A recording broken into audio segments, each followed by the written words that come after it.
The year was 2237. Earth was peaceful. There were no wars, no borders, and no hunger. For the first time in human history, all countries worked together. People lived longer, machines did the hard work, and humans explored deep into space. It felt like the golden age of mankind. Then everything changed. One morning, people around the world were going about their lives. Children were going to school. Workers were on their way to jobs. Old people sat in gardens, enjoying the sun. And then, suddenly, every screen went black. Phones, TVs, city screens, even satellites, all went dark. And then it came. A strange face appeared on every screen. It was not human. Its skin looked like metal and stone. Its eyes glowed like fire. Its voice was deep and slow. Behind the creature, there were hundreds of tall alien soldiers standing still. The creature looked into the camera. "People of Earth," it said, "we are the Council of the Galactic Union. After many years of watching your kind, we have made our choice. Humanity is dangerous. You grow fast. You fight too much. You spread like fire." It paused. "This universe has no place for your kind. You are a threat. You are too wild, too clever, too violent. So we, the united races of the galaxy, have agreed. You must be destroyed." The screen showed something horrifying. A fleet of thousands. Of alien ships, bigger than anything humans had ever seen. They flew through a red star system, heading toward Earth. "You have 72 Earth hours. Say your goodbyes." Then the screen turned black again. All over the world, people screamed. Some cried, some didn't believe it. News channels went crazy. Governments held emergency meetings. Fear was everywhere, but deep under the ground, in a secret place, one man was not afraid. His name was Admiral James Rourke. He stood in a massive underground command center hidden below the mountains of Colorado. Around him, hundreds of people worked on glowing screens. Satellites, maps, weapons, systems, all showed the same thing. An alien fleet was on the way. He didn't look scared. He looked ... calm. Rourke turned to the room. "Well," he said, "they finally noticed us." The officers looked at each other. Some smiled, some laughed. It wasn't fear. It was something else. Confidence. Behind the command center was a door. A giant steel door with a red light above it. Rourke placed his hand on the scanner. The door opened with a loud hiss.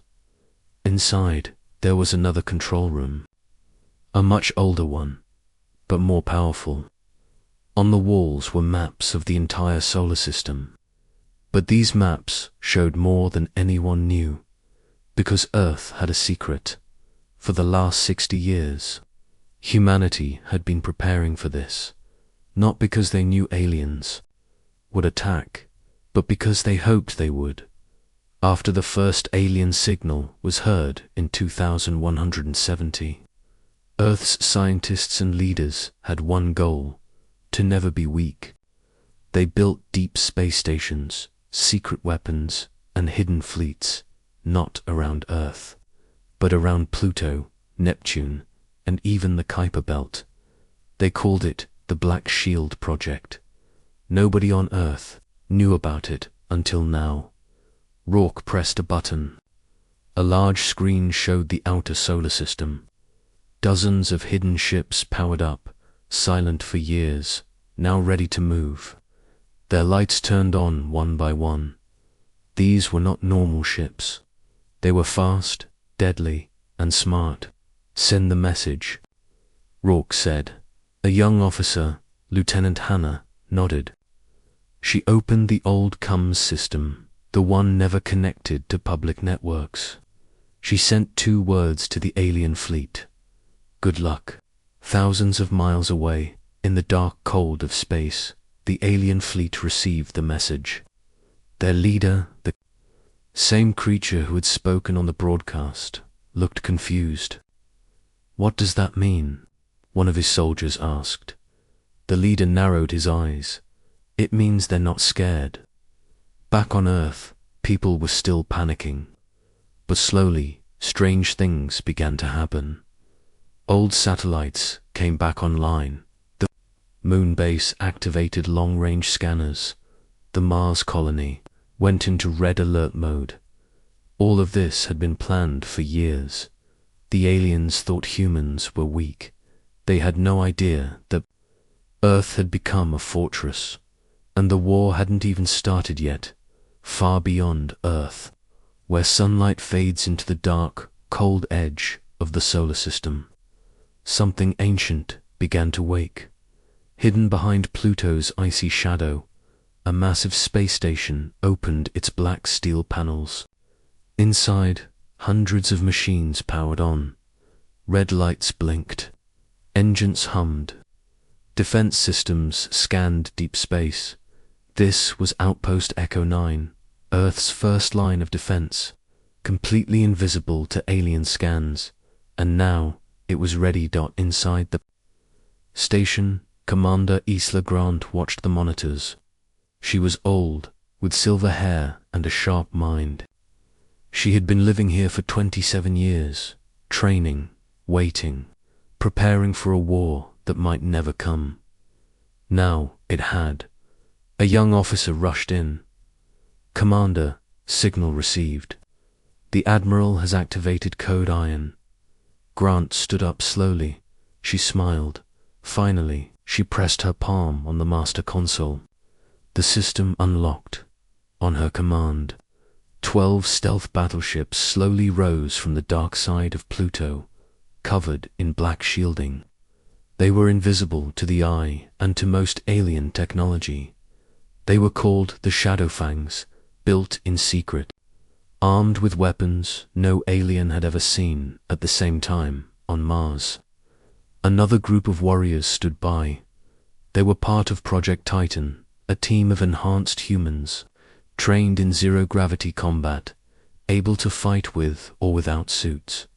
Their leader, Captain Nia Velasquez, stood at the edge of the Mars base, looking up at the stars. "They're coming," she said softly. Her second-in-command asked, "Do you think we can win?" Nia smiled. "We're not here to win. We're here to make them wish they never came." Back on Earth, Admiral Rourke met with the World Defense Council. They were shocked when they saw the alien broadcast. But Rourke had something better. He showed them his video feed, not from Earth, but from deep space. The alien fleet was massive, but it wasn't alone. From the edge of the solar system, Earth's secret fleets began to move. Hundreds of hidden ships powered up. Long-range plasma cannons rotated toward the stars. Defense drones left their hiding places inside asteroids. Earth had teeth, and now it was showing them. In the control room, Lieutenant Hannah monitored the alien fleet. "They're accelerating. ETA is now 42 hours. Rourke nodded. "Good. That gives us time." He turned to a hidden terminal. Behind it was a black screen with just one name. "Project Overmind. Is the AI awake?" he asked. Hannah looked nervous. "Yes, sir, but it's asking for you." Rourke entered a code. A soft, artificial voice spoke. "Admiral Rourke, you finally need me." "Yes," he replied. "It's time to run the Valkyrie protocol." The AI paused. "Understood." War plan loaded. Predictive algorithms activated. Suggest immediate counterstrike once enemy crosses Neptune orbit. Make it happen. This AI was different. It wasn't just a machine. It was half human, built from the brain of a volunteer who had once been Earth's smartest war strategist. Now, it lived inside data streams, controlling ships, predicting outcomes, and rewriting tactics in seconds. Meanwhile, aboard the lead alien ship, Supreme Commander Varnak reviewed Earth's history. He watched videos of human wars, disasters, and rebellions. He saw fire, death, madness, but also something else. He saw how humans survived, how they kept fighting even when they had no chance. It bothered him. These creatures are not like others, he muttered. They're chaotic, one of his generals said. Unpredictable. That's why we must erase them. Yes, Varnak agreed. But we must strike hard. No mercy, no delay. They didn't know it yet, but they were walking into a trap. Back in Earth orbit, the Lunar Watch, Earth's oldest moon defense station, began powering its railgun arrays.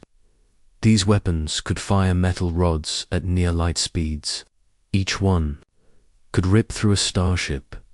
The moon was no longer just a rock in the sky. It was a cannon at the same time. Civilians on Earth were still panicking, but slowly news began to spread. Videos leaked. Images of Earth's secret fleets, Mars defenses, Pluto outposts, and suddenly hope returned. People began cheering in the streets, not because the threat was gone, but because Earth had something no alien could understand. Unity all across the planet. Humans stood together. For once, it didn't matter where someone was born, what language they spoke, or what flag they followed. Now, there was only one flag. Earth's dot in the final minutes of Part 2. We return to Admiral Rourke. He stands alone in the command room, staring at the stars through a large glass window. The alien fleet grows closer. The light from their ships glows like fireflies in the dark. Rourke takes a deep breath. Let them come, he whispers. They think we're weak. They've never met a human in a real fight. The alien fleet crossed Neptune. Thousands of ships, shaped like knives, claws, and bones, moved in perfect formation. Each one carried weapons powerful enough to destroy a city. Their engines hummed with strange alien energy. Behind them trailed support ships, supply carriers, and smaller fighters. They looked unstoppable, but they were being watched, far behind Pluto's orbit. Hidden inside a frozen asteroid belt, tiny black drones floated silently. They were small, the size of a briefcase, but powerful each. One had a single job: track the enemy, scan their ships, and send data back to Earth, inside Earth's main war room. Admiral Rourke stood with his officers, watching the alien fleet on a large screen. They've entered the kill zone, Lieutenant Hanna said. Good, Rourke replied. Time to wake the wolves. In a hidden control station near Jupiter's moon Ganymede, a man named Commander Rex Malik cracked his knuckles. Shadow Fang Squad, target coordinates uploaded. Operation Ghostbite is a go. 12 stealth ships activated their engines. No light, no sound. They moved like shadows, flying fast toward the alien fleet. Their armor bent light, making them nearly invisible. They were the hunters of the dark dot. As they approached, they spread out, forming a silent ring around the rear of the alien formation. Inside one alien destroyer, alarms beeped. A young officer with blue skin frowned. Strange readings behind us, Commander. Could be cosmic dust. Or he never finished the sentence. In less than a second, the Shadowfang ships fired. Plasma torpedoes, railgun slugs, and laser webs struck the alien carriers from behind. 2 massive ships exploded instantly, tearing open like paper. Fires burned through their hulls. Escape pods launched, but were hit mid-dash flight. Panic broke out. Alien voices screamed over open channels. "We're under attack. Rear guard is collapsing. Shields are down. Where are they hitting from?" But the humans didn't stop. They kept striking from the shadows, fast and deadly, and then vanished into darkness again. On Earth, cheers erupted in the command center. 3 confirmed kills. Hannah shouted, 5 more damaged. Rourke nodded, calm as ever. Let them feel what it's like to be hunted. In space, the alien commander, Supreme Varnak, roared in anger. "Where are they? I want to see them." He stood on the bridge of the main mothership, the Wrath of Stars. It was the size of a small moon and heavily armored. No human weapon had ever touched something so massive until now. The Overmind AI, working from Earth, had predicted the exact time and place Varnak would slow his fleet. At that same moment, hidden railguns on Saturn's rings fired. The rods were tiny, just metal spikes, but they moved at near light speed. One of them struck the mothership's lower hull. The impact caused a chain reaction. Explosions lit the sky. Inside the ship, crew members flew through the air as systems failed. Grabbed the rail and growled. "They are more dangerous than we thought." Meanwhile, on Mars, Captain Nia Velasquez prepared her Titan unit. They would not fight in ships. They would fight on the enemy ships. Their mission, getting close. Board an alien warcruiser and shut it down from inside. Wearing their high suits, they launched in small black pods toward the damaged ships. The pods dodged lasers and missiles. Sneaking through the battle, one pod landed with a loud clang on an alien cruiser's hull. The hatch opened. Nia stepped out. "Let's show them what humans can do." Her team moved like shadows, cutting through metal walls, blasting doors, and disabling systems. The aliens were larger, stronger, but the Titans were faster, smarter, and trained to fight in chaos. In just 12 minutes, the entire alien cruiser went dark, and then exploded from inside. Back at the alien command ship, Varnak watched another red dot blink out on his display. "Another one down?" he asked in disbelief. "Yes, Commander," his aide replied. We don't understand how they're doing this. They should not be this advanced." Varnak looked at the screen. Earth was still far away, but now he wasn't so sure if they'd ever reach it. On Earth, Rourke stood quietly. His face was hard. "We've sent our message," he said. "What if they don't stop?" Hannah asked. He looked at the holographic display. "Then we show them the next surprise." She paused. "You mean Project Lionheart?" He nodded once. "Yes, but only if they break Neptune, not before." She swallowed hard. In the stars, the first battle had ended. The alien fleet lost 34 ships in less than an hour. Hundreds more were damaged, and they still hadn't fired on Earth. But Earth had already drawn first blood. Now, the galaxy would learn a lesson it would never forget. Humans don't wait to be saved. They fight first, and they fight smart. The alien fleet was no longer calm. Smoke rose from damaged ships. Broken engines spun out of control. Alien commanders shouted over communication lines. Their perfect formation was shattered. Their pride was wounded. They had never lost so many ships so fast. But it wasn't just the weapons that confused them. It was how the humans fought. No patterns, no fear, no retreat. And then something stranger began to happen. Inside the Wrath of Stars, Supreme Commander Varnak stared at a large hologram of the solar system. Red dots marked human attacks. Blue dots showed alien units. But now, red dots were blinking in strange places. Too fast, too sudden. This is not right, Varnak said. How did their ships get behind us again? One of his officers replied, They didn't, sir.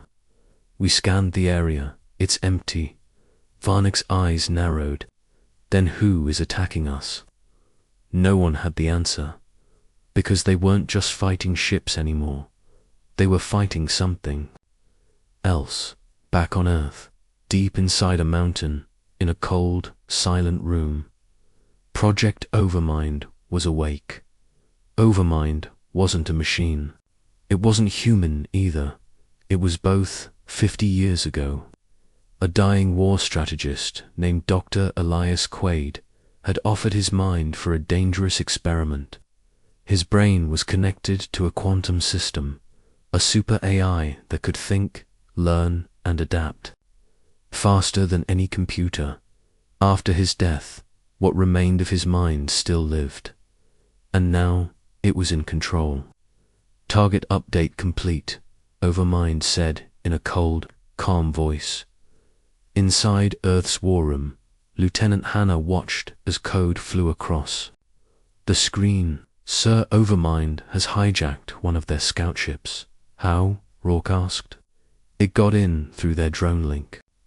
Their command systems weren't encrypted enough, so we can listen to them. Not just listen, Hannah said, her voice low. We can talk to them. Back on the alien fleet, a new signal appeared.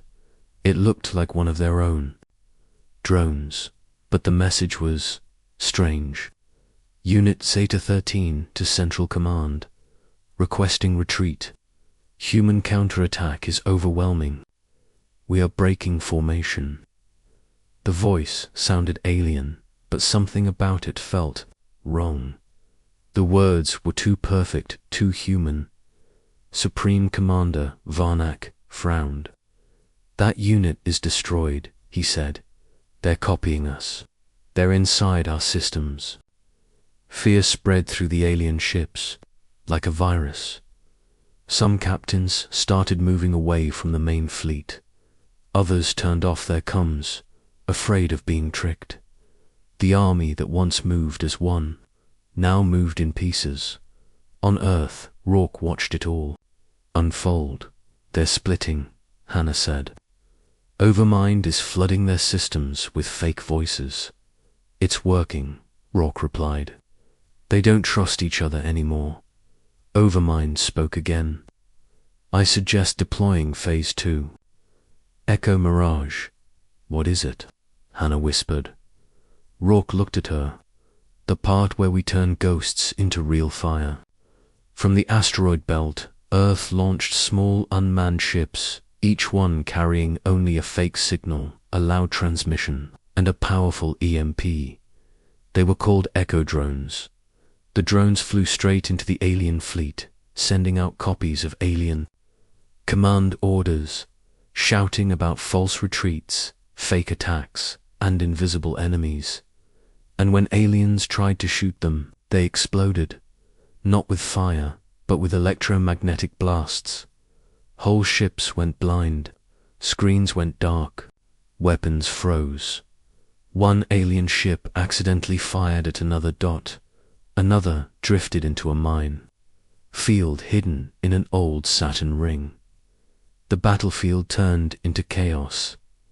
Meanwhile, inside the alien ship, Ash Talon, young Commander Vrel tried to stay calm, but her crew was panicking.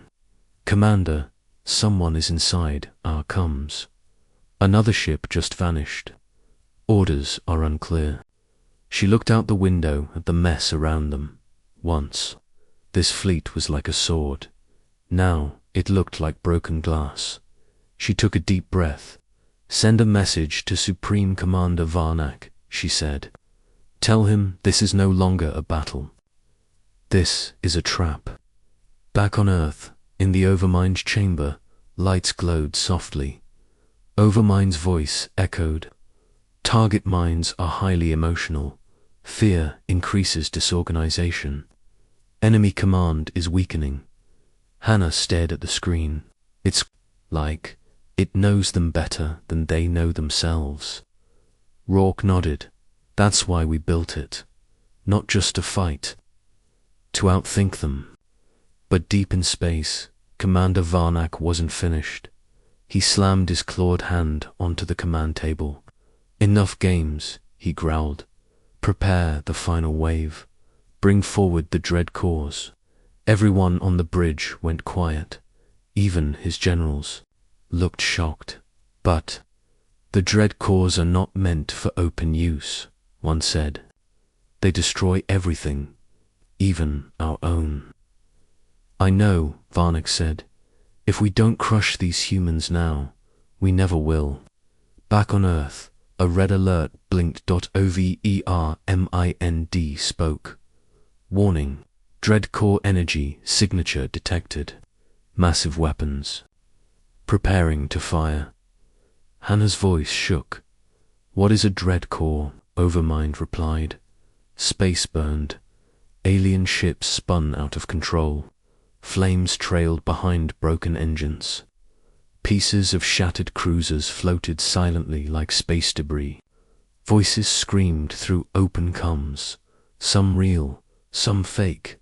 It was hard to tell the difference now, because the humans had done something no enemy had ever done before. They made the galaxy's strongest fleet panic, on board the Wrath of Stars. Supreme Commander Varnak watched the disaster with fury in his eyes. Ordered the dread cores forward, he barked. Massive shadows moved from the back of the fleet, the dread cores.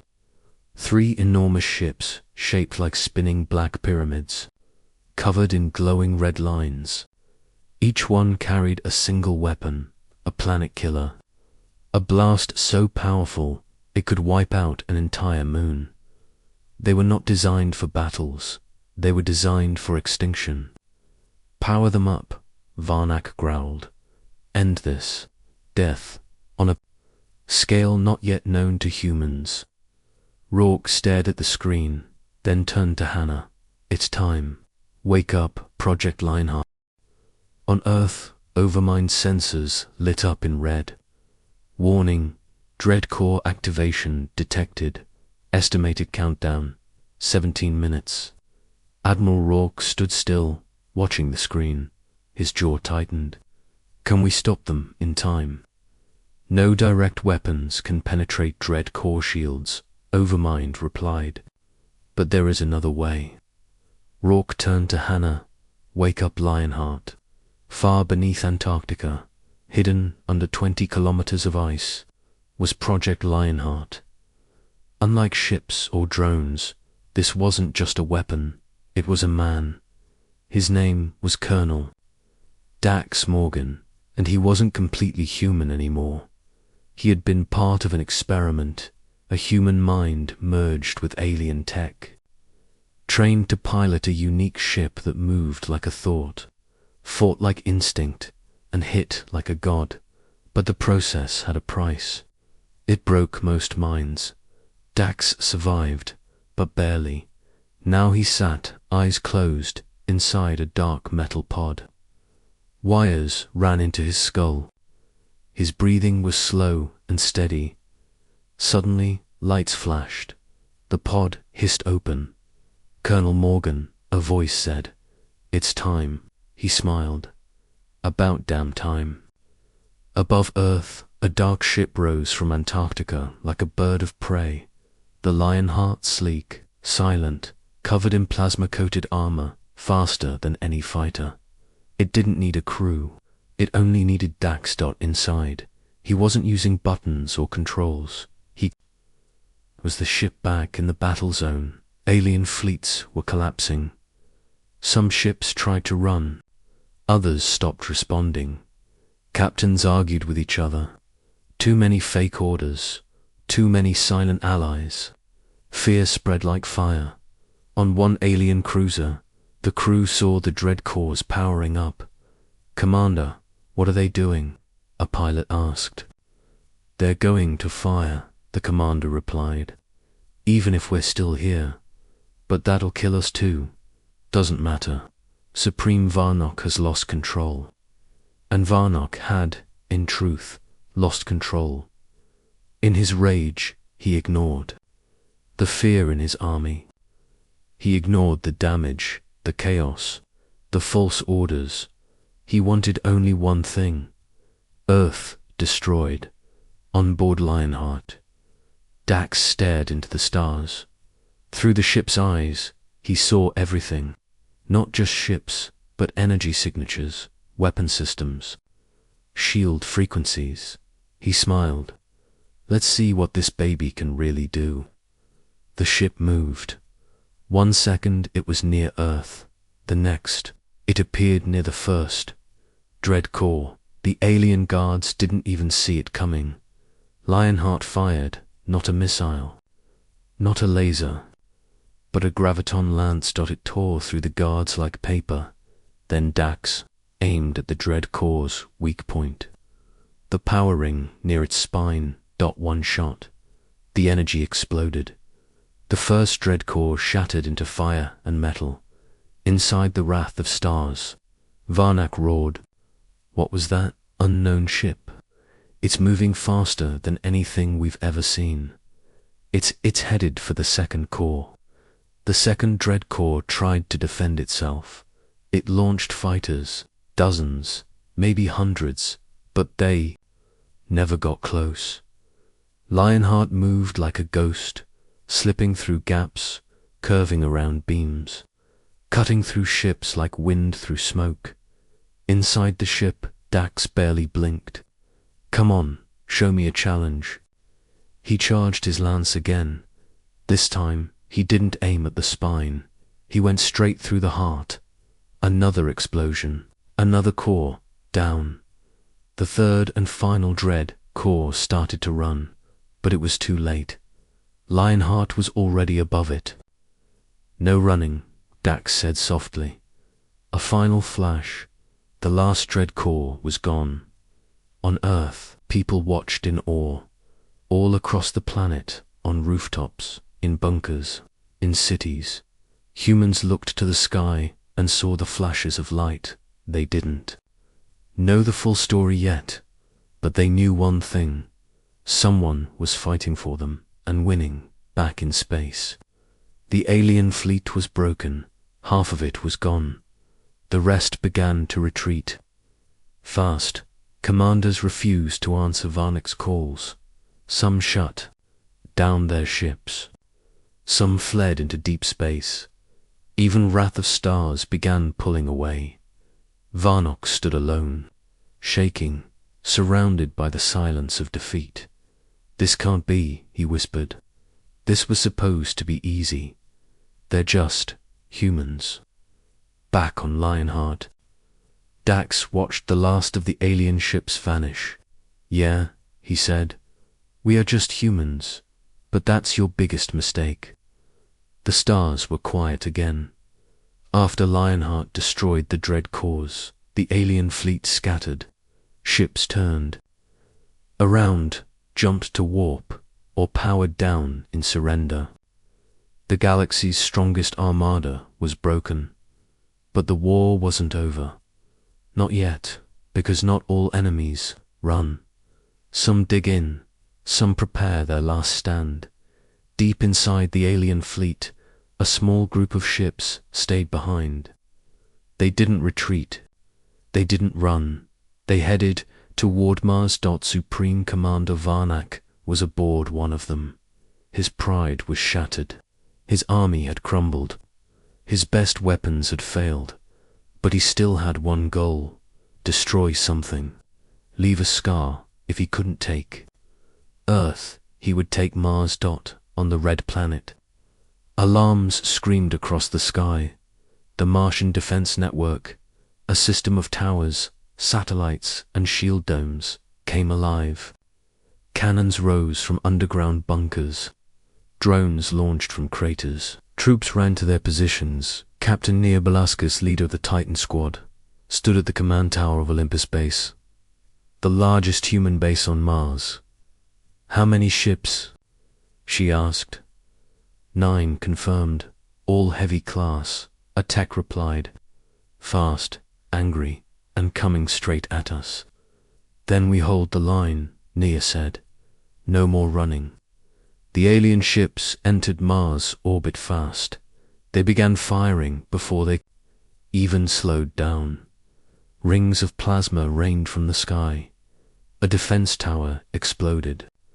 A drone swarm was vaporized. But humans didn't break. They fired back railguns from the Martian. Cliffs tore holes in alien hulls. Auto turrets tracked enemy fighters through dust storms. From under the Martian soil, missile silos opened like flowers, launching smart missiles that curved mid-flight and struck with brutal force in the sky above. The Lionheart arrived once more. Dax Morgan saw the mess. So they're hitting Mars now, he muttered.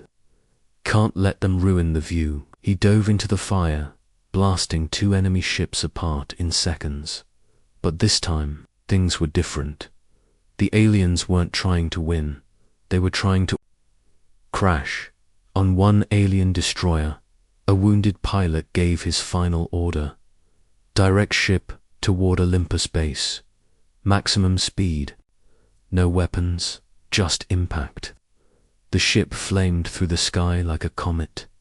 Captain Nia's eyes went wide. It's gonna hit us. We can't stop it. Someone yelled. Then I will, she said. She ran from the tower, jumped into her high-speed interceptor, a fast one-man jet designed for suicide missions. Don't follow me, she said. Just hold the base. She launched into the sky as the alien cruiser came closer. She locked her jet's guidance system to its core. There was no time for fear, no time for backup. She boosted, she struck. Both ships exploded mid-air. Far above the base, the sky lit up like a second sun. People on the ground stood silent. Olympus base was still standing, but their captain was gone. Back at Earth Command, Hannah whispered, "We just lost Captain Velasquez." Rourke lowered his head. She bought us time. She saved Mars. Overmind's voice returned. Remaining alien ships down to 4. 1 heading for the Martian core reactor. Rourke frowned. They're going to blow up the planet. The reactor deep under Mars powered the terraforming engines, a system built to make Mars livable in the next 50 years. If it exploded, it would rip Mars in half, and Earth's dream of expanding into space would die with it. Can Lionheart reach it in time? Hannah asked. Overmind replied, only if it enters the underground tunnels. Those tunnels weren't meant for a ship, she cried. That's why we send someone who isn't just a ship, Rourke said. Inside Lionheart, Dax got the update. He didn't even flinch. You want me to fly through a cave at 3,000 meters per second? Sure, sounds fun. The ship dove toward Mars, fired a final blast at an enemy fighter, and entered the atmosphere. Dust ripped around its armor. Wind screamed. Mountains flashed past. Dax pulled the nose down and headed straight for the old mining tunnels. Long, narrow shafts dug during Mars' early colonization. The reactor sat at the center of it all, like a heart in a cage of rock. Inside the cave system, Lionheart twisted, slid, and scraped the walls. Dax's eyes twitched as data flooded his mind. One mistake, one wrong turn. He would become part of the mountain, but he didn't miss. Ahead, he saw the enemy ship, a heavy bomber, glowing red, preparing to overload. Not today, Dax said. He shot forward, used his graviton lance not to fire, but to grip the walls and slingshot forward. He tore through the alien bomber, like lightning through a tree. The bomb shut down. The reactor was safe, and Lionheart rose from the ground once more, battered, burned, but alive. On Mars, what was left of the alien fleet finally gave up. One by one, their ships self-destructed or flew into the sun. Varnock, the proud commander, was never found. His ship burned in Mars' orbit. His legacy ended in dust. Humans stood on the red soil, tired but unbroken. The battle for Mars was over, and humanity had one dot again. The war was over. The stars were silent again. No more enemy ships, no more alarms, no more dread corps, death fleets, or surprise attacks. The sky above Earth and Mars was calm, peaceful even, but the people who had survived would never forget what they saw, or what they became in Earth's main command center. Admiral James Rourke stood before the giant window. The sun was rising slowly, casting a golden light across the control room. Screens still blinked. Satellites still scanned, but the war was finished. Lieutenant Hannah stood beside him, holding a report. "We lost 3 Mars outposts," she said quietly. 2 orbiting stations and 1 lunar tower. Over 1,000 lives. Rourke nodded. "And we saved 10 billion. She looked at him. "What happens now?" He didn't answer right away. Instead, he turned to the central console. "Open a galaxy-wide channel. Across dozens of systems. Across satellites and hidden alien worlds." Screens lit up again, just like they had when the alien broadcast first declared war on Earth. But this time, the face was human. Admiral Rourke appeared, dressed in his dark uniform, shoulders straight, eyes steady. "To the Galactic Union," he said, "you started this war. You brought your ships, your armies, and your terror. You told us we were dangerous, that we were violent, that we grew too fast. You were right." He paused. His eyes grew harder. "We are dangerous. We do grow fast. We fight when cornered. But you thought that made us weak. You thought you could erase us. You were wrong." Behind him, a screen showed flashes of battle, the wreckage of the alien fleet, the dread corps exploding, the Lionheart flying through fire, Titans holding the line on Mars. "You've seen what we can do when we're angry, but you haven't yet seen what we can do when we're united." He leaned closer. "We don't want your planets. We don't want your war. But if you ever come for us again..." He tapped the console. The screen zoomed out, showing a massive fleet rising from behind Earth's moon. Hundreds of ships, thousands of drones, Lionheart leading them like a dark eagle. "Then you'll see what humanity really looks like, when it stops holding back." The message ended. Across the stars, silence followed, but the message was heard and remembered far away. On a hidden alien council world, the leaders of the Galactic Union watched in silence. Their faces were pale, their claws trembled.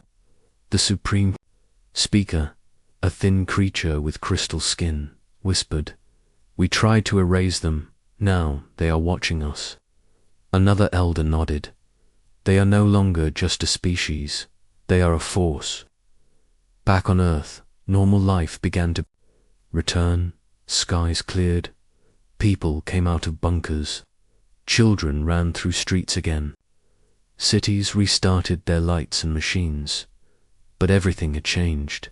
Humanity had seen the edge of the galaxy, and it didn't blink. In a quiet corner of Mars, a group of engineers stood around a statue. It was new, made of Martian rock and silver alloy. It showed Captain Nia Velasquez, standing tall with her helmet under her arm, looking at the sky. A plaque read, she held the line, "So we could keep moving forward." One of the engineers wiped their eyes. "She saved all of us. he said softly. Another nodded. We owe her everything. High above, orbiting Mars in silence, the Lionheart hovered like a sentinel. Inside, Colonel Dax Morgan looked out the window. He could see Earth glowing in the distance. Blue, bright, alive. Overmind's voice echoed through the ship. The galaxy is quiet. No threats detected. That won't last, Dax said. Correct. The AI replied. Galactic politics show 34% chance of future aggression. Dax cracked a small smile. Then let's be ready. He turned the ship slowly, pointing it away from Earth, toward the stars. We're not just defending anymore. We're exploring. And if we meet them again, we won't be caught sleeping. 1 month later, in a massive hangar hidden on the dark side of the moon, a new kind of ship was being built, bigger than Lionheart. Faster, designed not for war, but for deep space travel. Its name was simple. Legacy. A message to the stars. Not just a warning, but a beginning. Admiral Rourke stood watching the new ship. Beside him, Hannah held a datapad. All systems ready. Legacy can leave orbit within the week. Where's its first stop? She asked Rourke. Looked up. Anywhere we haven't been. Anywhere that's listening. And anywhere that thinks we're still small. He turned to walk away. Make sure the message is clear. Humanity is here. And we're not going away.